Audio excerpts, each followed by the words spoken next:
falamos agora sobre a decisão do Supremo Tribunal Federal, que nesta segunda-feira derrubou o orçamento secreto. Por 6 votos a 5, ficou decidida a inconstitucionalidade das emendas de relator. De novo, eu tinha dado boa noite muito cedo para ela. Caroline Rosito, conosco. Conta, Carol. Olha, Raquel, esse julgamento então foi retomado, nesta segunda-feira, depois de ter sido interrompido na semana passada, concluído então com esse placar que você já nos lembrou, 6 votos a 5 pela inconstitucionalidade do orçamento secreto. Os ministros Gilmar Mendes e Ricardo Lewandowski foram os últimos a proferirem seus votos, votaram ali de maneira divergente, isso porque Gilmar Mendes, que foi o último a votar, votou pela manutenção desse mecanismo, o orçamento secreto, mesmo defendendo mais transparência para essa medida, para esse mecanismo. Já o ministro Ricardo Lewandowski votou com a ministra relatora, Rosa Weber, ou seja, determinando ali, declarando que essa medida ela é inconstitucional. Ele chegou a dizer que reconhecer ali o esforço do Congresso Nacional, mas disse que isso não foi suficiente para trazer mais transparência que o próprio Supremo Tribunal Federal estava exigindo. Vamos lembrar, na sexta-feira passada, o Congresso aprovou ali um projeto de resolução com o objetivo de trazer regras mais rígidas em relação à transparência e impessoalidade das emendas de relator. Ele chegou a citar isso no voto, mas disse que não foi suficiente para tornar, então, as emendas de relator, conhecidas também ali como orçamento secreto, constitucional.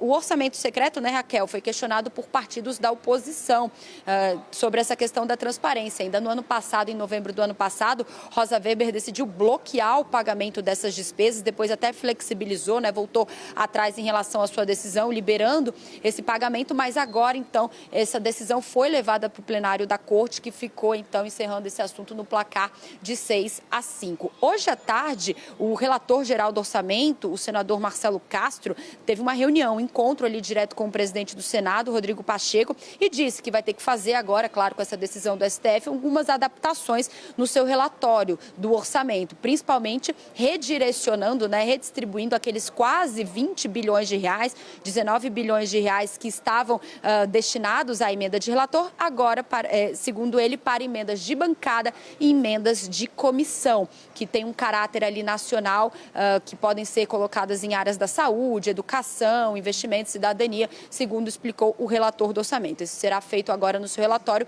por causa da decisão tomada, então, pelo Supremo Tribunal Federal. Nas palavras de Marcelo Castro, não se fala mais em orçamento secreto dentro do Congresso Nacional.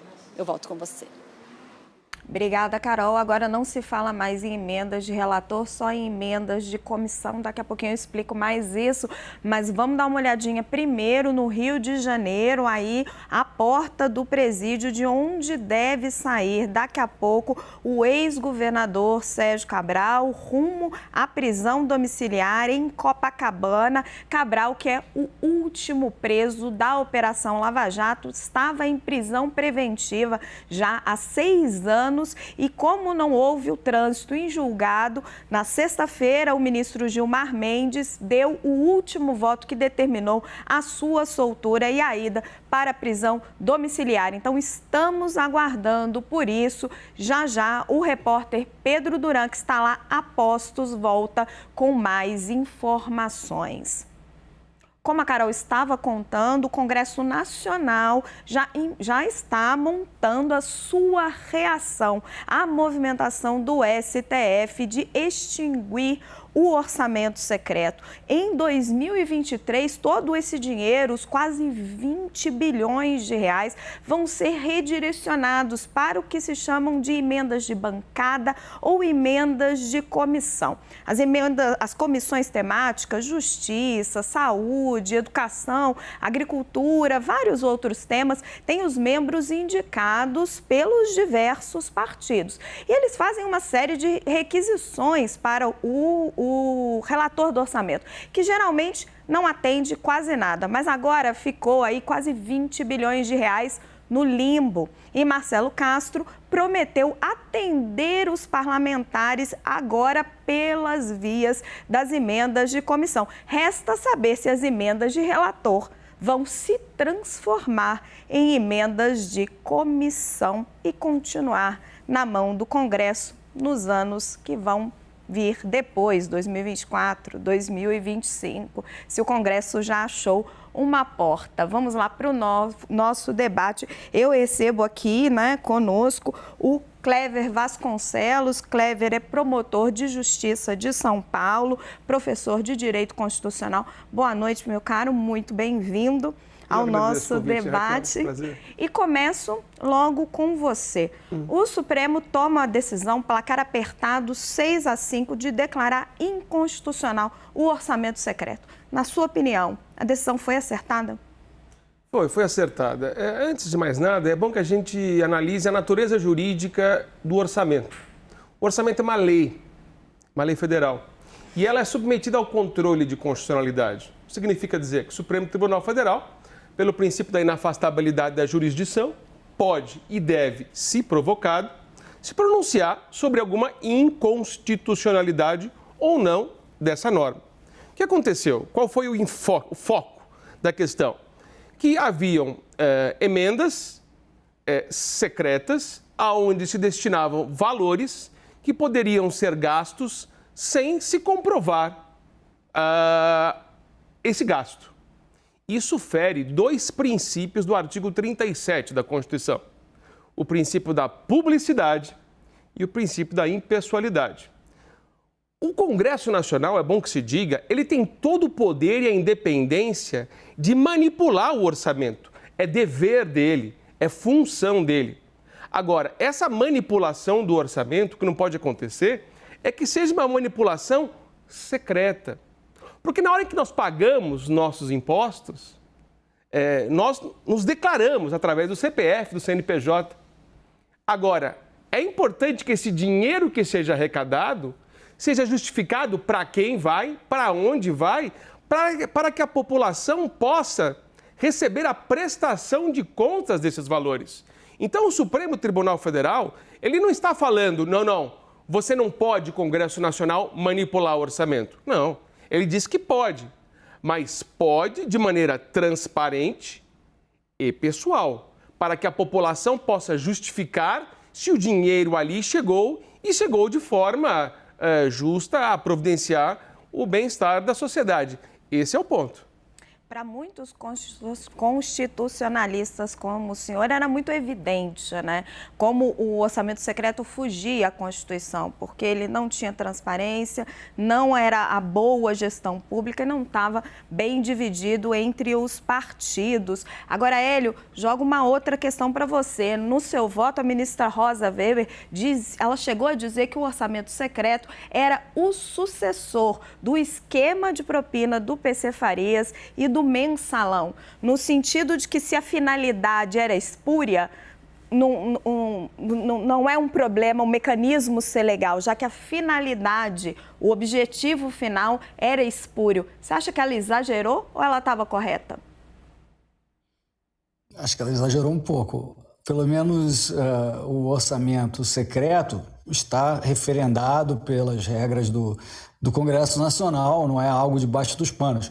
Mas eu entendo o que ela quer dizer, viu, Raquel?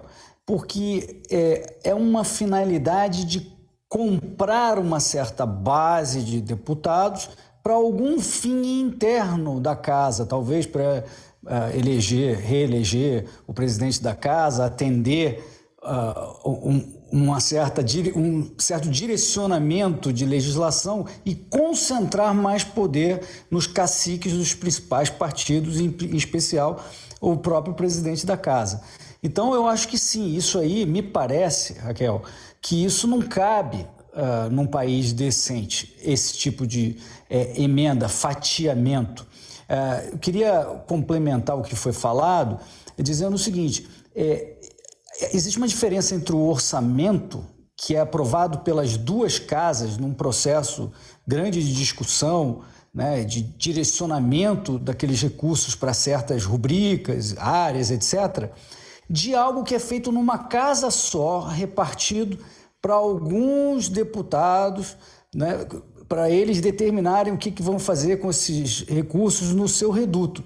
É uma coisa diferente, é descoordenada do que se pretende fazer para o Brasil, para as grandes políticas públicas, é algo para atender um interesse específico local, que muitas vezes a gente sabe que é para manter a base daquele deputado atendida e também que vai fazer essa base votar na reeleição daquele deputado. Então, eu acho que esse tipo de emenda, você pode chamar do que você quiser, bancada, individual, do relator, para mim é tudo emenda, é se tirar do processo do orçamento, de duas casas decidindo, para uma casa só e algumas pessoas decidindo para onde vai.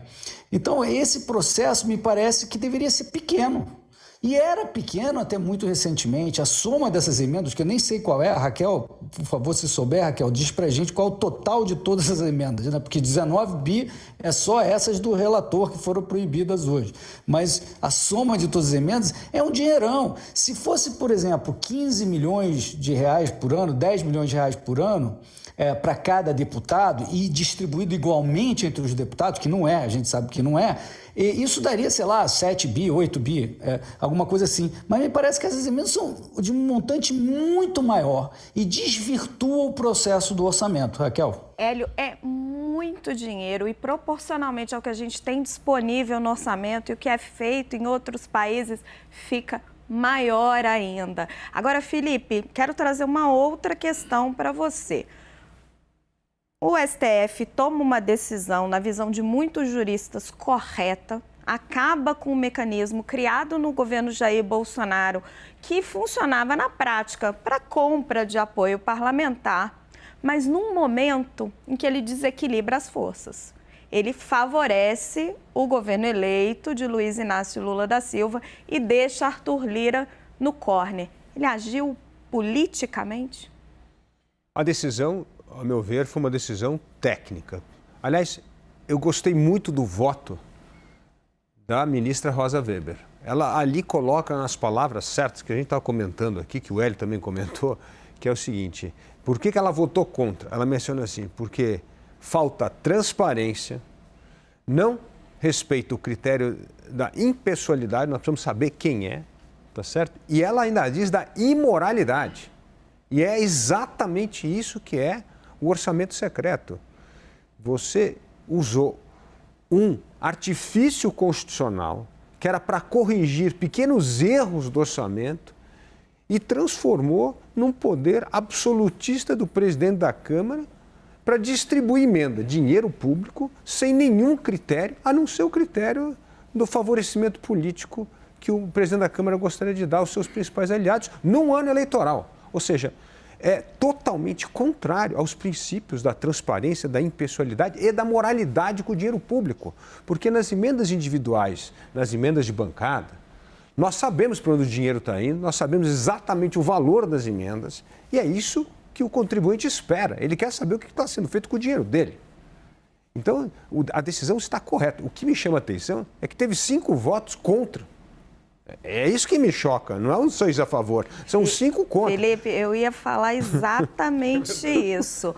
Os Supremos são vários, né? Votaram a favor a ministra Rosa Weber, o ministro Edson Fachin, o ministro Luiz Fux, a ministra Carmen Lúcia, o ministro Luiz Roberto Barroso e o ministro Ricardo Lewandowski, num voto surpreendente, porque ele tinha se encontrado com o Rodrigo Pacheco na sexta-feira e tinha dito que as mudanças feitas pelo Congresso Nacional praticamente atendiam o que o Supremo esperava. E votaram contra André Mendonça, Nunes Marques, Dias Toffoli, Alexandre de Moraes e Gilmar Mendes. Na visão desses ministros que votaram contra, eles quase ali acolheram o argumento do Congresso. Disseram, olha, pode dar uma mexidinha que vai ficar tudo certo. O que essa divisão nos diz sobre o STF, promotor?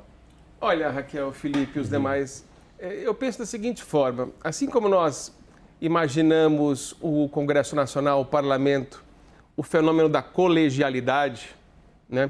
Uma discussão aberta, uma discussão clara, transparente, para onde deve ir o dinheiro público, com base, talvez, numa repartição conforme a proporção e segmentos políticos que foram eleitos, mas também levando em conta o interesse nacional e o interesse regional. Esse é o grande debate.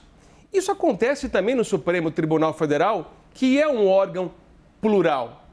Me parece que há uma inconsistência na visão desses determinados ministros, o que é esse debate nacional de envio de recursos para a população. Ou seja, me parece que é uma insuficiência de reconhecimento da grandeza da questão econômica que envolve o país. Um juiz, e eu falo isso porque estou no Ministério Público há mais de 25 anos, e o Ministério Público também tem que ter a consciência do papel social que ele realiza. Nós, em nossos gabinetes, nós denunciamos, nós julgamos as pessoas, mas nós temos que ver o papel social do membro do Ministério Público e do membro da magistratura que pode repercutir na sociedade. Esse elemento humano, esse elemento social, esse elemento econômico, ele deve estar incutido na atividade do membro do Ministério Público e da magistratura. Por isso, me parece, com todo o respeito, que faleceu essa visão ampla de interesse nacional quanto à distribuição dos recursos de maneira correta, transparente, impessoal e, como o Felipe disse aqui, moral, traduzindo o voto da ministra, presidente do Supremo, ministra Rosa Weber. A moralidade, que é a consciência individual da percepção do interesse coletivo e ético. Então, o que me parece foi, em relação a esses votos vencidos, essa falta de consciência da importância social do papel do julgador. O que o senhor está falando é que prevaleceu a moralidade, mas vou trazer uma apuração para vocês que nos acompanham. O voto do ministro Ricardo Lewandowski causou muita surpresa no Congresso Nacional, inclusive entre aliados do presidente da Câmara, Arthur Lira, porque Lewandowski esteve na sexta-feira no Senado Federal, ao lado de Rodrigo Pacheco, disse que as mudanças que foram feitas no Congresso foi aprovada uma resolução no Congresso Nacional na sexta-feira para aumentar a transparência das emendas de relator e o ministro disse que elas eram bastante satisfatórias. E hoje ele praticamente, ele não tinha dado um voto, mas ele praticamente muda de posição e isso surpreendeu muito os deputados. Hélio, como é que você avalia o posicionamento do Supremo Tribunal Federal, do ministro Ricardo Lewandowski e dessa reação de surpresa do Congresso? Um cavalo de pau difícil de explicar em tão pouco tempo. Acho que o Congresso Nacional deve estar realmente surpreso.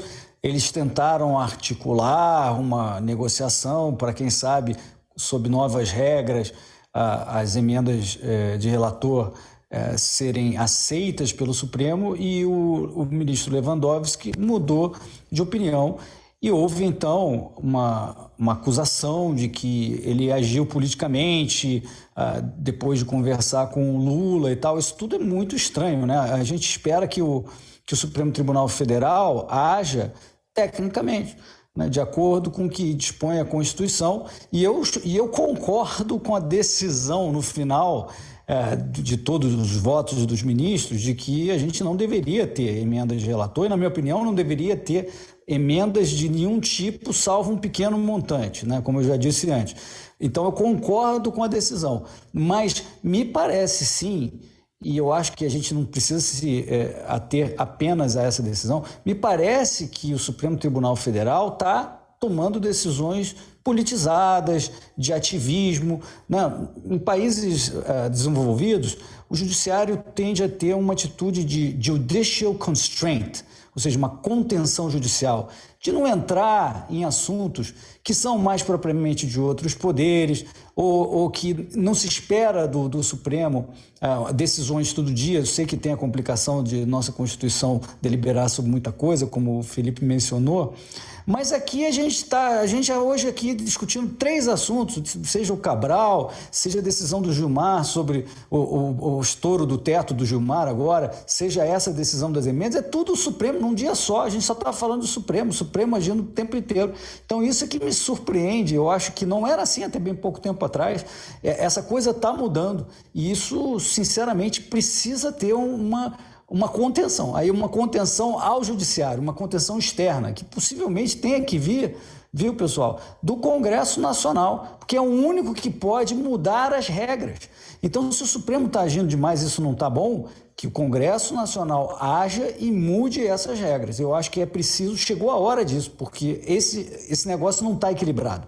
A sinergia entre os poderes, a harmonia dos poderes não está equilibrado mais. O Supremo está agindo demasiado, seja por qualquer motivo, isso precisa ser resolvido. Se a regra não está certa, então corrija-se. Se a regra não está clara, então corrija-se, mas precisa resolver. O promotor está me pedindo a palavra. Promotor, você acha que tem um desequilíbrio entre os poderes? Isso que ele fala é muito importante. Eu vou fazer aqui um paralelo entre o Supremo Tribunal Federal e a Suprema Corte norte-americana. A Suprema Corte norte-americana, ela escolhe o caso que ela vai julgar. Vamos dar um exemplo. Aqui no Brasil, nós temos o denominado non-liquid. O que significa isso? Quando uma demanda vai ao Poder Judiciário, o Poder Judiciário precisa dar a resposta, julgando procedente ou improcedente via de regra. No caso do Supremo Tribunal Federal, é a mesma coisa. Vamos pegar o exemplo da Suprema Corte norte-americana. Ela tem a capacidade, segundo a legislação americana, de dizer: esse é um caso que não é da minha competência julgar, porque é uma questão relativa a outro poder. Então eu vou não julgar esse caso e você, poder competente legislativo, Senado ou Câmara dos Deputados do Congresso Nacional, resolva a questão. Talvez, como o colega disse, uma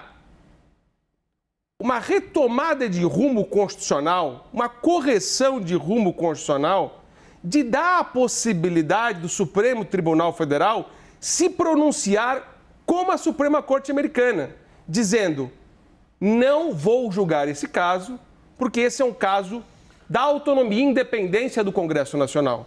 Então, essa correção de rumo pode ser reajustada com uma PEC, uma pequena PEC nesse sentido. Mas aí vou trazer um ponto para o Felipe. Se o Supremo tivesse se omitido neste debate, não era o Congresso que ia acabar com o orçamento secreto, não é mesmo, Felipe? Mas aí o Cleves está dizendo uma coisa importante aqui. Depende do assunto. Por exemplo, vou dar um assunto que o Supremo não deveria ter se manifestado, devolvido para o Congresso e o Congresso deveria ter decidido. A cláusula de barreira. A cláusula de barreira é um assunto eminentemente do Congresso Nacional. Então, quando o Supremo foi acionado, o que o Supremo deveria ter feito é, ao invés de julgar a constitucionalidade ou não da cláusula de barreira, devolver-se a matéria para o Legislativo. Isto cabe unicamente ao Poder Legislativo, não vou me manifestar sobre isso. É um caso para ilustrar, um caso prático que ocorreu. Mas aí eu acho que cabe a provocação. O Legislativo toda hora bate na porta do Supremo pedindo para ele resolver o conflito. Você tem toda a razão, mas o Supremo tem que ter a grandeza que determinados assuntos ele não deve se manifestar porque ele está unicamente na competência de um outro poder. Então, essa coisa é importante. Agora, o que chama atenção nesse voto, dos 5 votos, você mencionou muito bem essa história do ministro Lewandowski, conversar com liderança. Ao meu ver, ministro do Supremo não tem que falar com ninguém. Ele tem que julgar a questão que está diante dele. E não dizer assim, não, se fizer isso aqui melhora a minha chance de mudar o voto. Não é isso. Essa relação não é positiva para o Estado democrático de direito no Brasil. Cada um está na sua esfera. Tem que julgar a questão de acordo com a luz da Constituição. E é justamente por isso que eu elogiei aqui o voto da ministra Rosa Weber, que é um voto unicamente técnico, olhando para a Constituição e não para essa história de consequência política, como alguns votos. E isso vem pervertendo a Constituição brasileira. Eu vou dar outro exemplo que, para meu ver, que foi um placar, né, muito absurdo, que foi a reeleição do presidente da Câmara e do Senado. A Constituição é clara, é cristalina, é vedada a reeleição do presidente da Câmara e do Senado. E foi 6 votos a 4. Não tem como fazer uma releitura de um tema que é tão cristalino na Constituição. Porque não é para ter essa visão política, é para ter uma visão técnica da Constituição. É assim que nós vamos manter cada poder cumprindo o seu papel e não adentrando na seara do outro e criando o que nós falamos aqui dessa insegurança jurídica que é muito ruim para o país. Felipe ressaltou, né, que os ministros do Supremo, na visão dele, só deviam se pronunciar nos autos. E aí vale a gente pontuar que o Rodrigo Pacheco é o presidente do Senado, existe um diálogo institucional, mas neste caso específico do orçamento secreto, né, em que ele se encontra com o Ricardo Lewandowski, ele era parte interessada da questão.